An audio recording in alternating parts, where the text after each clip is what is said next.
Call the Honourable Member Chris Whāwhoi.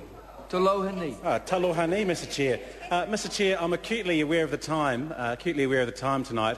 As just in reference to an interjection from, in relation to an interjection from my colleague Chris Hipkins, it's of our understanding that CSI is on tonight. Because the Royal Society of New Zealand up until recently has been predominantly dominated by scientists, I'm sure that they have now switched from TV3 over to Channel 93 because they're very interested in this debate.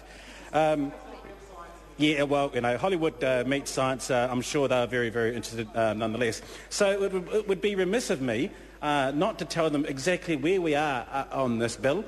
It's my understanding we're on Clause 12, which covers honorary fellows, and it amends Section 17 by omitting Academy Council in each place where it appears and substituting in each case Academy Executive Committee, I believe.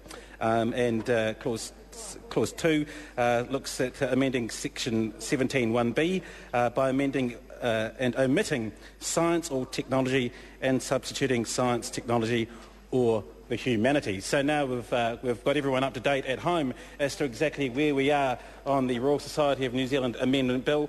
I'll look at exactly what an honorary fellow is, and it is someone who's not normally resident in New Zealand, who has given eminent service to science, technology or the humanities. And can I just divert a little bit and congratulate the Royal New Zealand Society because many of us who have gone to the Royal Society of New Zealand website, and I assume the website has been engulfed recently by great interest, especially today on Wednesdays. The website is already, despite this legislation not being passed yet, it's already referring to the humanities and how it gives out its honorary memberships. It says here in relation to companions, a companion is an honour recognised for sustained and outstanding leadership and contribution to the promotion, encouragement and advancement of knowledge, science, technology and the humanities in New Zealand. So despite the fact that this bill has not passed through the House, the Royal Society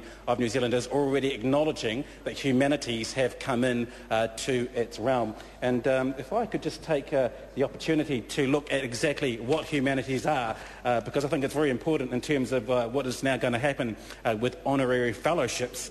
If you could just give me 1 second here.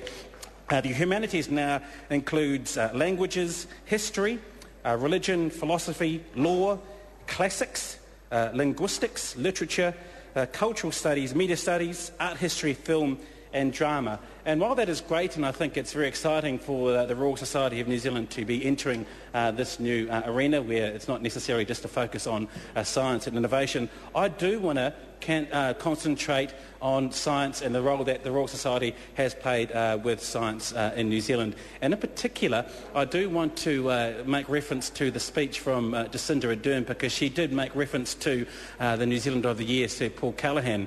Sir Paul, I believe, is a full fellow of... He is a full fellow.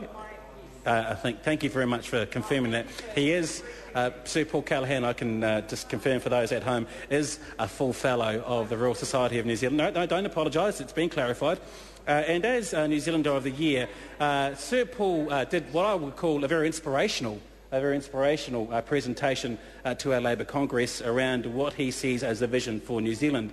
And in terms of that vision, he thinks it's very important that we attract the smartest thinkers from outside of New Zealand into New Zealand. And I guess that's where this ties into the fellowships for the Royal Society of New Zealand, because the fellows are not usually resident in New Zealand, and we need to attract a lot more of these clever, smart, top-end thinkers in the opinion of Sir Paul Callaghan, for our economy to grow in the way that is sustainable and doesn't necessarily rely on our primary production history that has been the history of New Zealand to date. Now, I don't just want to concentrate on Sir Paul Cullen, because let's take a look at one of these honorary fellows who could be someone that we would attract to New Zealand. And I think he may have been mentioned by my colleague David Shearer earlier on in this debate. I think, I'm not sure if it was this clause in particular, but that is Martin Ganwell, who's at the Australian National University in Canberra. His link to New Zealand is that he is a graduate of Victoria University. Mr. Chair. I call the honourable member Mr. Chair. Jackie Dean. Mr. Chair, I move that the question be now put. The question is that the question be now put. As many of that opinion will please say aye. Contrary, no. The ayes have it.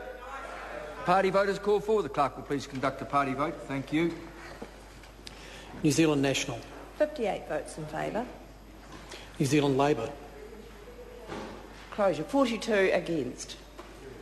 Green Party. 9 votes opposed. Act New Zealand. 5 votes in favour. Māori Party. 4 votes in favour. Progressive. 1 vote opposed. United Future. 1 vote in favour. Honourable Chris Carter. Opposed. Any other votes?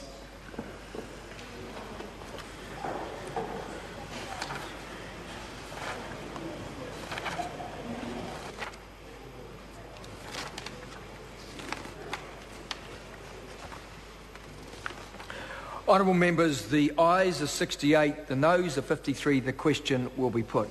The question is that clause 12 stand part. All those in favour please say aye. Contrary, no. The ayes have it. The question now is that clause 13 stand part. Mr. Chair.